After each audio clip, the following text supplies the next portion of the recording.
पोखरा मेरो पोखरा, आहा पोखरा मेरो पोखरा,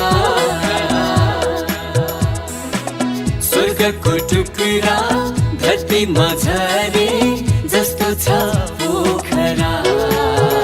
पोखरा महानगरको प्रस्तुति कार्यक्रम हाम्रो पोखरा राम्रो पोखरा, अब हरेक दिन कोरोना विशेष। नमस्कार, पोखरा महानगरपालिकाको प्रस्तुति कार्यक्रम हाम्रो पोखरा राम्रो पोखरा कोरोना विशेषमा स्वागत छ। म गोविन्द सुवेदी। आदरणीय दर्शकवृन्द, हामी यो कार्यक्रममा पोखरा महानगरपालिकाले नगरवासीमा प्रवाह गर्ने सेवा सुविधा, भइरहेका विकास निर्माण र पूर्वाधारको सन्दर्भ, त्यसैगरी तर्जुमा हुने नीति योजना कार्यक्रमका बारेमा जानकारी दिने प्रयास गर्ने गर्दछौँ।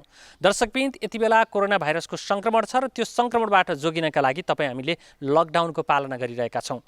पोखरा महानगरपालिकाभित्र लकडाउनको समयमा पनि विकास निर्माणका कामहरूले गति लिइरहेका छन्। यसरी गति लिएका विकास निर्माणका कामलाई पनि हामी देखाइरहेका छौँ र ओडागत रूपमा के कस्ता काम भइरहेका छन् भन्ने सन्दर्भलाई हामी विगत श्रृङ्खलाबाट जोडिरहेका छौँ। आज हामी पोखरा महानगरपालिका वडा नम्बर 15मा विकास निर्माणको काम कसरी भइरहेको छ भन्ने सन्दर्भ जोड्नेछौँ। त्यसैगरी पोखरा महानगरपालिकामा सडक विस्तारको सन्दर्भमा सडक बीचमा रहेका विद्युतका पोलहरूलाई यति बेला सार्ने काम भइरहेको छ। पोखरा महानगरपालिकाले आफै लगानी गरेर विद्युत प्राधिकरणसँग सहकार्य गर्दै अमरसिंह चोकदेखि 0 किलोमिटरसम्मका पोलहरू यति बेला सार्दैछ। कसरी पोल सार्ने काम भइरहेको छ भन्ने सन्दर्भको जानकारी पनि आज हामी प्रस्तुत गर्नेछौँ।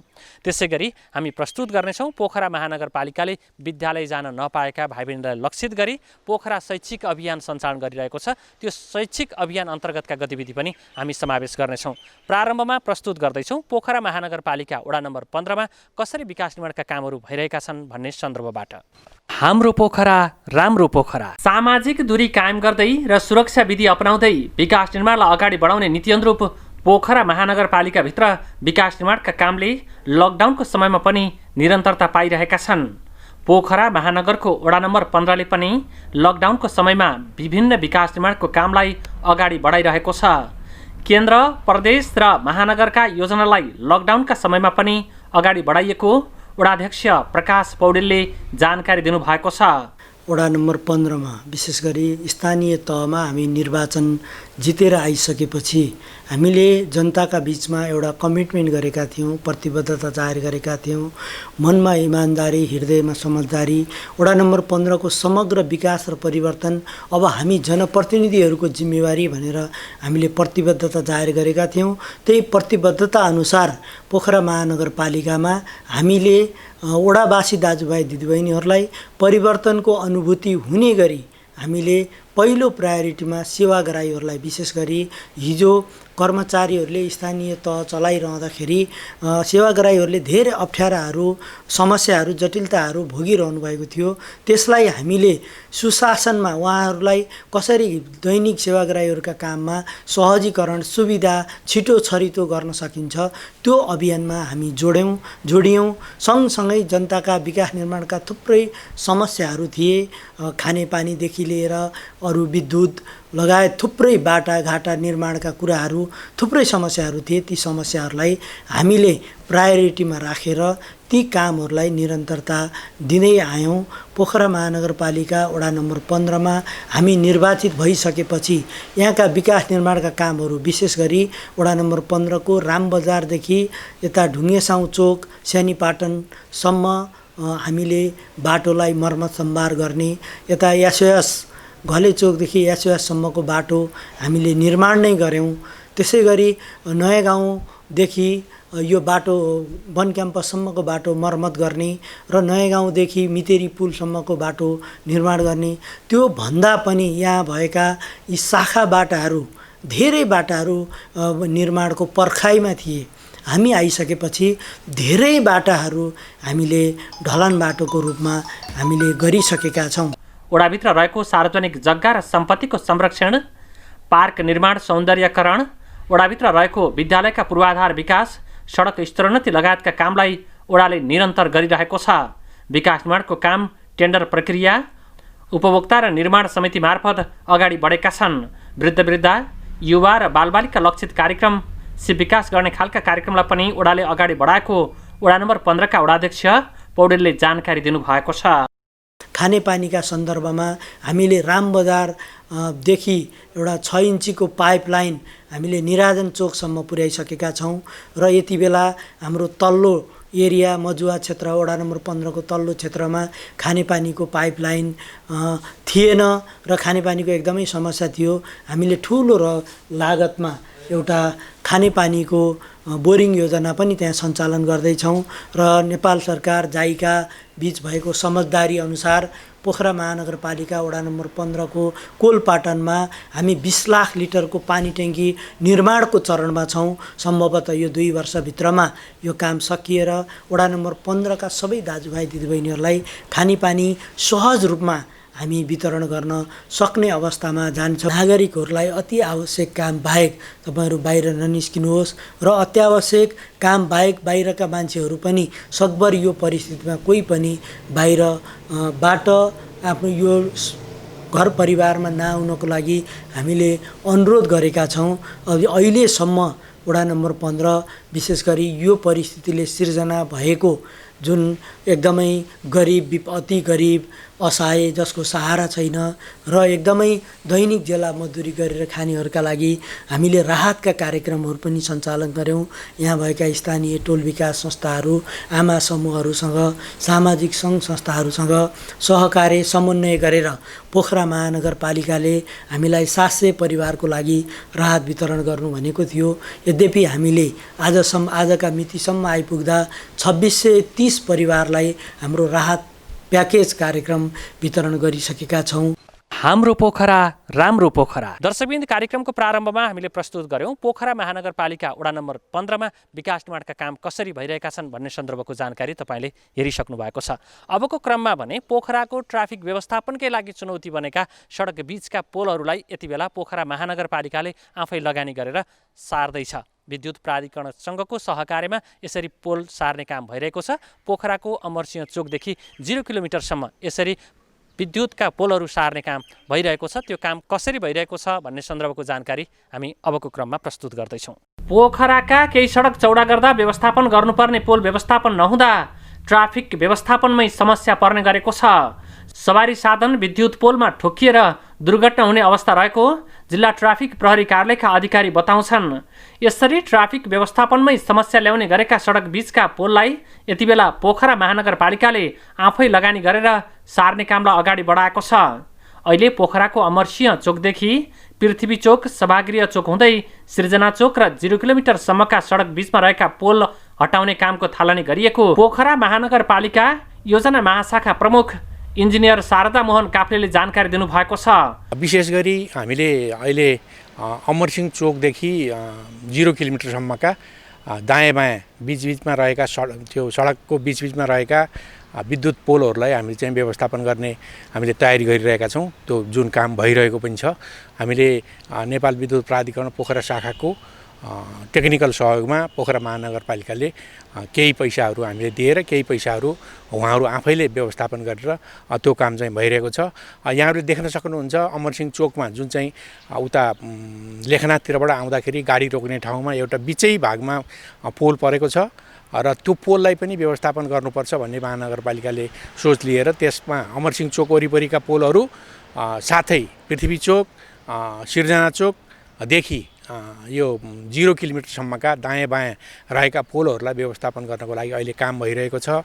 फिल्डमा विद्युत प्राधिकरण पोखरा शाखाले काम गरिरहेको छ।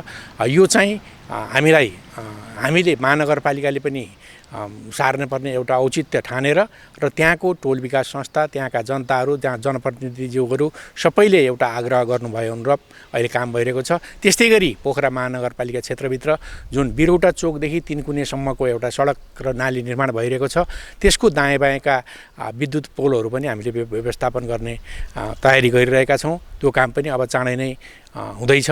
र त्यस्तै गरी पोखरा महानगरपालिका क्षेत्रभित्र सडकको दायाँ बायाँ गाडीलाई डिस्टर्ब गरेका पोलहरूलाई व्यवस्थापन गर्नलाई हामीले एउटा आन्तरिक तयारी कति पैसा लाग्छ भनेर हामीले विद्युत प्राधिकरणसँग लागत अनुमान तयार गर्ने काम पनि हामीले गरिरहेका छौँ।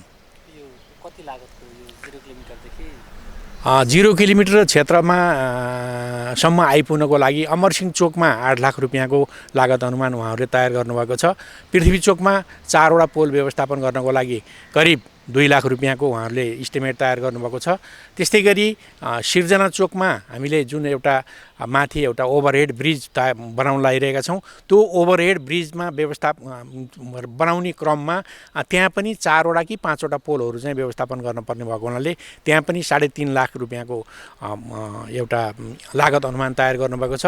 सिर्जना चोकको हकमा उहाँहरूले एउटा अन्डरग्राउन्ड विद्युत व्यवस्थापन गर्नको लागि पनि एउटा लागत अनुमान उहाँहरूले दिनुभएको छ। त्यो हामीले अहिले सक्ने स्थिति देखिएको छैन, किन भन्दाखेरि करिब 2 करोड रुपियाँको उहाँहरूले त्यसको लागत अनुमान तयार गर्नुभएको छ। त्यस्तै गरी सिर्जना चोकदेखि 0 किलोमिटरसम्मको काम चाहिँ त्यहाँ गर्नको लागि चाहिँ त्यो विद्युत प्राधिकरण स्वयं आफैले चाहिँ एउटा व्यवस्थापन गर्ने हामीले महानगरपालिकाले त्यसको लागत चाहिँ हामीले तिर्नुपर्ने उहाँहरूले भन्नुभएको छ। अमरसिंह चोकदेखि सिर्जना चोकसम्म महानगरको लगानी र सिर्जना चोकभन्दा बाँकी 0 किलोमिटरसम्म विद्युत प्राधिकरण पोखरा शाखाले लगानी गरेर पोल सार्ने काम गरिने इन्जिनियर काफ्लेले बताउनु भयो। महानगरले अन्य सडकमा रहेका यस्ता पोललाई छेउमा सार्ने योजना अगाडि सारेको छ। बिरौटा लगायतका स्थानमा पनि यसरी पोल व्यवस्थापन गर्ने काम अगाडि बढाउने प्रक्रिया थालनी गर्न लागेको उहाँले बताउनु भयो। सिङ्गो महानगरभरका यस्ता पोल सार्न मात्रै 2 करोड रुपियाँ लाग्ने विद्युत प्राधिकरण पोखरा शाखाले जानकारी दिएको छ। दर्शकबिन्द, पोखरा महानगरपालिकाले सडक बीचमा रहेका विद्युतका पोलहरूलाई सार्ने कामको थालनी गरेको छ। आफ्नै लगानीमा प्राधिकरणसँग सहकार्य गरेर भइरहेको यो कामको जानकारी हामीले गराइसकेका छौँ। अबको क्रममा हामीले विद्यालय जान नपाएका विद्यार्थी भाइ बहिनीलाई लक्षित गरेर पोखरा महानगरपालिकाले सञ्चालन गरेको पोखरा शैक्षिक अभियान अन्तर्गतका विभिन्न गतिविधिहरू प्रस्तुत गर्दैछौँ। गतिविधि लिएर आउँदै हुनुहुन्छ सहकर्मी जीवन सुवेदी।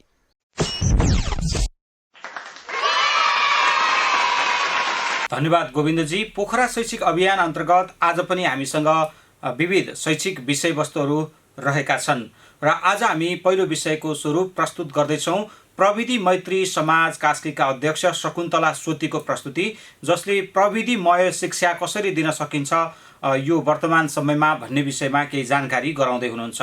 नमस्कार सम्पूर्ण टेलिभिजन र यो भिडियो हेर्नुहुने जनहरूमा। हाल हामी कोभिड-19 को महामारीले गर्दा विश्व समुदाय नै लकडाउनमा रहेको अवस्थामा छौँ। सबै विद्यालयहरू बन्द छन्। हाम्रा विद्यार्थी भाइ बहिनीहरू पनि आफ्नै घरमा बसिरहनु भएको छ। अभिभावकहरू पनि आफ्नो दैनिक कार्यतालिकाबाट टाढा हुनुहुन्छ। उहाँहरू आफ्नै घरमा बालबालिकाहरूसँग रहिरहनु भएको छ। यो अवस्थामा विद्यालयहरू बन्द भइरहेको र कति परीक्षाहरू अहिले स्थगित भइरहेको अवस्थामा हाम्रा विद्यार्थी भाइ बहिनीहरूलाई कसरी यो अवसरलाई, यो पेन्डेमिक सिचुएसनलाई एउटा अवसरको रूपमा बदल्न सकिन्छ र यो लकडाउन खुले पछाडि विद्यार्थी भाइ बहिनीहरू घरबाट विद्यालय जाँदा उनीहरूले घर परिवारबाट र समुदायबाट सिकेका विषयवस्तुले उनीहरूको विषयवस्तु र कन्टेन्टमा कसरी सहयोग गर्न सक्छ भन्ने विषयमा म आज यहाँहरूलाई केही टिप्स दिन गइरहेको छु। मैले विशेष गरेर सामाजिक अध्ययन विषयसँग सम्बन्धित केही टिप्सहरू हुनेछन् यहाँ। विशेष गरी यस विषय अन्तर्गत कक्षा 5 सम्म एउटा खालको कन्टेन्टहरू सेट गरिएको छ र 8 सम्म एउटा खालको छ भने 9 र 10 मा एउटा खालको कन्टेन्ट सेट गरिएको छ। सबैलाई हुने गरेर उमेर समूह वर्ष 5 देखि 18 वर्ष पुरा नभएका बालबालिकाहरूको लागि विशेष गरेर यी टिप्सहरू अलिकति लाभदायक रहनेछन्, किनभने मैले 18 वर्षभन्दा माथिका, सो उमेरभन्दा माथिका बालबालिकाहरू अथवा हजुरहरूले आफै निर्णय लिन सक्ने, आफै सोच्न सक्ने र आफै के गर्दा राम्रो हुन्छ भनेर सोच्न सक्ने त्यस्तो खालको व्यवहार गर्न सक्ने भएको हुनाले मैले यो उमेर समूहलाई आज केही टिप्सहरू दिन खोजिरहेको हुँ। हेर्नुहोस् है, घर परिवारबाट पनि बालबालिकाहरूले विषयवस्तुसँग सम्बन्धित दैनिक क्रियाकलापबाट धेरै कुराहरू सिक्न सक्छन्। फर इक्जाम्पल, हाम्रो कक्षा 5 सम्मको सामाजिक अध्ययन विषयवस्तुमा समुदायको बारेमा जानकारी लिन सक्ने, त्यस्तै गरेर आफ्ना इष्टमित्र नातागोताहरूको सम्बन्धका बारेमा जान्ने भनेर त्यस्ता उद्देश्यहरू राखेको छ। घर परिवारमै रहेर अभिभावकहरूले आफ्ना बालबालिकाहरूलाई आफ्नो नातागोताहरू, इष्टमित्र, छर छिमेकीहरूलाई कसरी सम्बोधन गर्ने हो, ती सम्बोधनका शब्दहरू के हुन् भन्ने कुराहरू सिकाउन सक्नुहुन्छ, जसले गर्दा कक्षा कोठामा गए पछाडि विद्यार्थी भाइ बहिनीहरूले हामीले यो कुरा घरमा पनि सिकेका थियौँ है, त्यति बेला सिकेका थियौँ है भनेर सहज रूपमा उनीहरूले त्यो विषयवस्तुले भन्न खोजेको कुरा बुझ्ने अवसर मिल्छ विद्यार्थी भाइ बहिनीहरूलाई।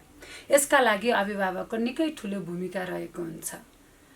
विद्यार्थी भाइ बहिनीहरूले अभिभावकले के गर्न पनि सक्नुहुन्छ भने आफ्नो वंशको बारेमा, उहाँहरूको वंशावली हुनसक्छ, पुर्खाहरूको बारेमा, कहाँबाट आउनुभएको त्यो अहिले बसोबास गरिरहेको एरियामा, अनि उहाँहरूको त्यो पुर्खाहरूले र अहिलेसम्मको जेनेरेसन्समा राम्रो काम गर्ने को हुनुहुन्थ्यो भनेर आफ्ना छोराछोरीहरूलाई प्रशस्त जानकारीहरू दिन सक्नुहुन्छ।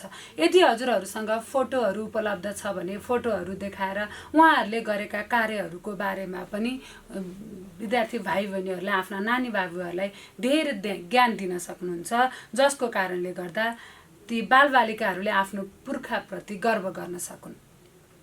त्यस्तै गरेर बालबालिकाहरूलाई अभिभावकहरूले आफूसँगै राख्ने अनि आफूसँगै काममा लगाउने।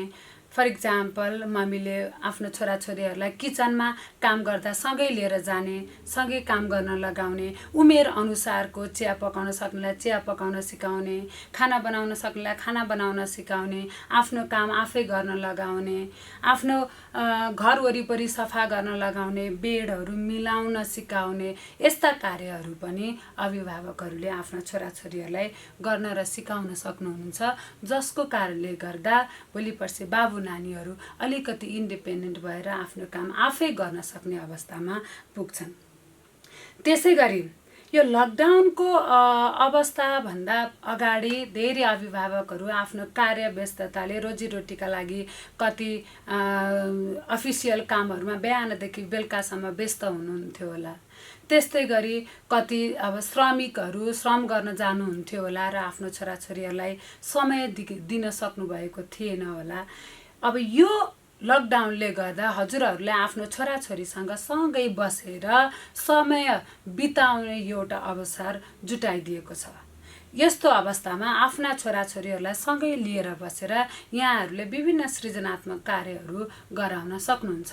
उनीहरूका कुराहरू सुनिदिने, अनि उनीहरूले जे गर्न लागेको छन्, राम्रो काम गर्न लागेको छ, ठिकै छ यो गर भनेर उनीहरूले गरेको कुरालाई अलिकति बढावा दिने, र कुनै त्यस्तो नराम्रो काम अथवा कुनै उनीहरूको लागि त्यति फाइदाजनक छैन भने यो अहिले नगर है, यस्तो गरौँ भनेर आफूसँगै पनि काममा लगाउन सक्नुहुन्छ। यसलाई अवसरको रूपमा हजुरहरूले प्रयोग गर्नुपर्ने देखिन्छ। त्यस्तै गरी आफ्नो बाबु नानीहरूलाई अभिभावकहरूले आफ्नो समुदायको बारेमा भाषा, संस्कृति, ज्ञान, सिप, त्यस्तै गरेर उहाँहरूको ड्रेस, वेशभूषाहरू सिकाउने यो अवसर पनि तपाईहरूले प्रयोग गर्न सक्नुहुन्छ। बालबालिकाहरूलाई, बाबु नानीहरूलाई हजुरहरूले सँगै राखेर यो हाम्रो पहिचान यो हो है, हाम्रो मौलिकता यो हो, हाम्रो भाषा यस्तो हो भनेर यो बेलामा भाषाका विषयहरू पनि सिकाउन सक्नुहुन्छ, आफ्नो भाषा, समुदायको भाषाहरू। त्यस्तै गरी आफ्नो समुदायसँग सम्बन्धित मौलिक संस्कारहरू यस्तो हुन्छ, मर्दाखेरि यस्तो गरिन्छ अथवा जन्मेको बेलामा यस्तो गरिन्छ भनेर त्यस्ता संस्कारहरूको विषयमा पनि यहाँहरूले धेरै जानकारी आफ्ना बालबालिकाहरूलाई दिन सक्नुहुन्छ। त्यसै गरी विषयवस्तुसँग सम्बन्धित अरू पनि थुप्रै त्यस्ता कार्यहरू गर्न सकिन्छ, जस्तै कक्षा 5, कक्षा 6 कक्षासम्म पनि यो औजारहरूको परिचय, तिनीहरूको प्रयोग भन्ने विषयहरू छ सामाजिक अध्ययन विषयमा।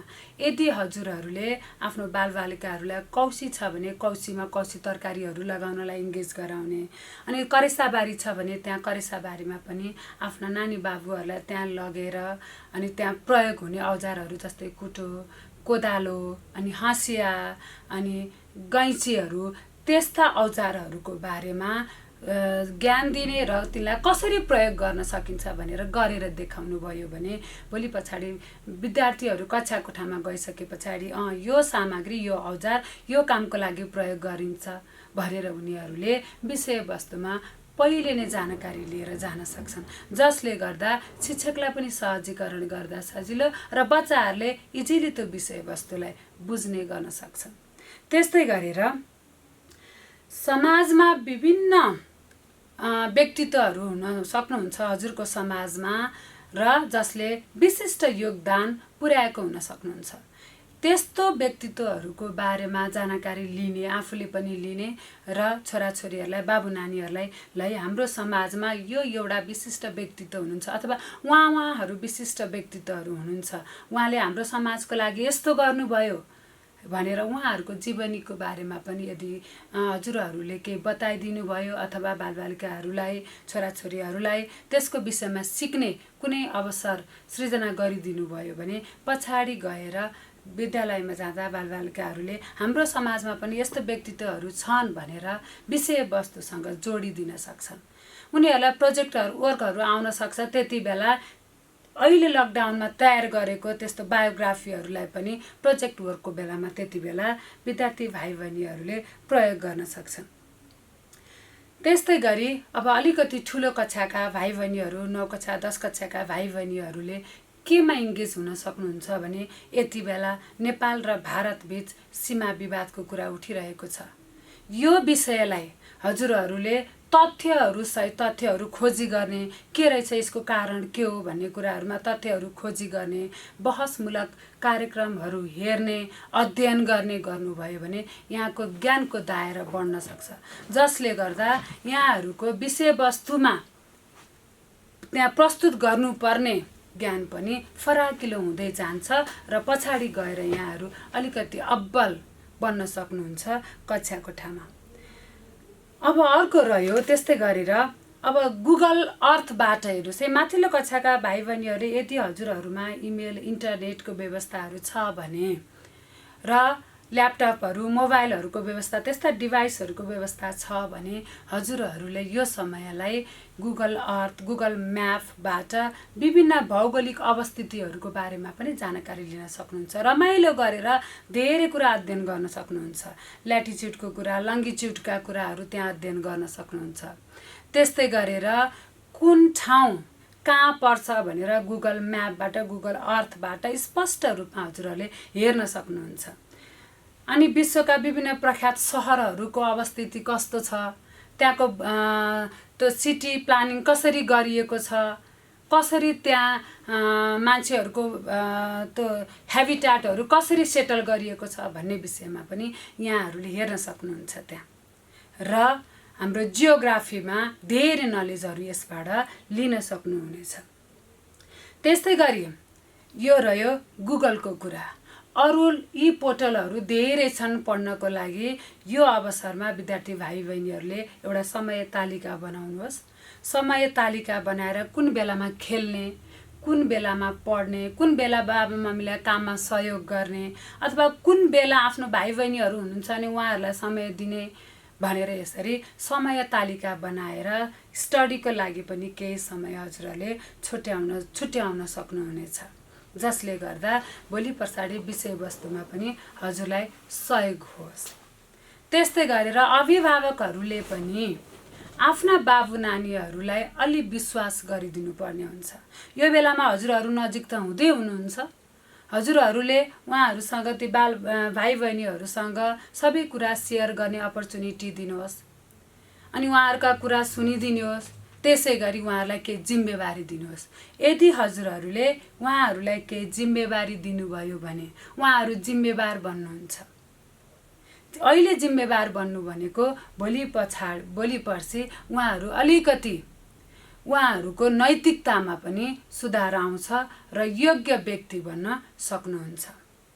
यति मात्रै होइन, भाइ बहिनीहरूले यो बेलामा हाम्रा विभिन्न शहीदहरूको बारेमा जीवनीहरू पढ्न सक्नुहुन्छ, विभिन्न लेख रचनाहरू पढ्न सक्नुहुन्छ, जसले गर्दा हजुरहरूको ज्ञानको दायरा पनि बढोस् र हजुरहरूले यो अवसरलाई एउटा सृजनात्मक अवसरको रूपमा पनि प्रयोग गर्न सक्नुहुन्छ।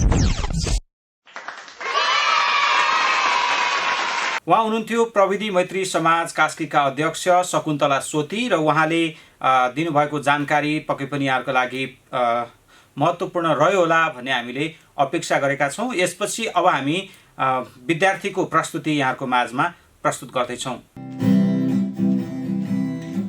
बनेको छ पहराले ल्याउँछ तिम्रो, बगेको छ छहरा रगतमा मेरो, पखेरुमा जन्मे पाखुरामा ढल्ने, म झुक्दैन झुक्ने नेपालको छोरो, म झुक्दैन झुक्ने नेपालको छोरो।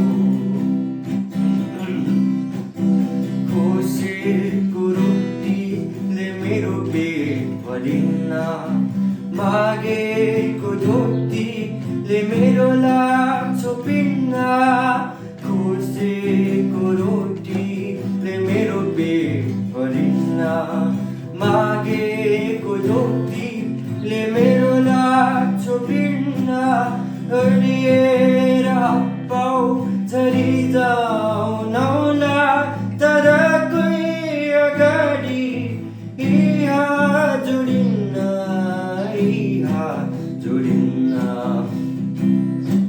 भनेको छ पहराले यो छाती मेरो, बगेको छ छहरा रगतमा मेरो, पखेरुमा जन्मे पाखुरामा खेल्ने, म झुक्दैन झुक्ने नेपालको छोरो, म झुक्दैन झुक्ने नेपालको छोरो। म आगो सहन्छु अन्याय सहन्न, म तृष्णा सहन्छु तिरस्कार सहन्न, म आगो सहन्छु अन्याय सहन्न, म तृष्णा सहन्छु तिरस्कार सहन्न, मेरो शिर उडाऊ बरु त्यो सहन्छु, तर कोही पराया के सहन्न, के सहन्न,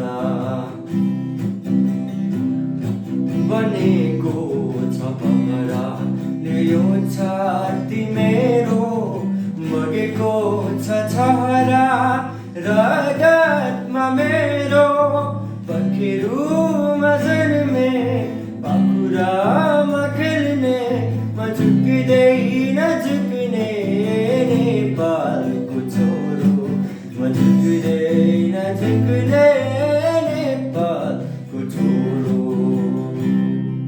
यही प्रस्तुति सँगसँगै पोखरा शैक्षिक अभियान आजको लागि यति नै। दर्शकवृन्द, लकडाउनका कारण विद्यालय जान नपाएका विद्यार्थी भाइ बहिनीलाई लक्षित गरी प्रस्तुत कार्यक्रम पोखरा शैक्षिक अभियान अन्तर्गतका विभिन्न गतिविधिहरू तपाईँले हेरिसक्नु भएको छ। प्रस्तुत गर्दै हुनुहुन्थ्यो सहकर्मी जीवन सुवेदीले। यसका साथसाथै हामी भने कार्यक्रमको अन्त्यमा आइपुगेका छौँ।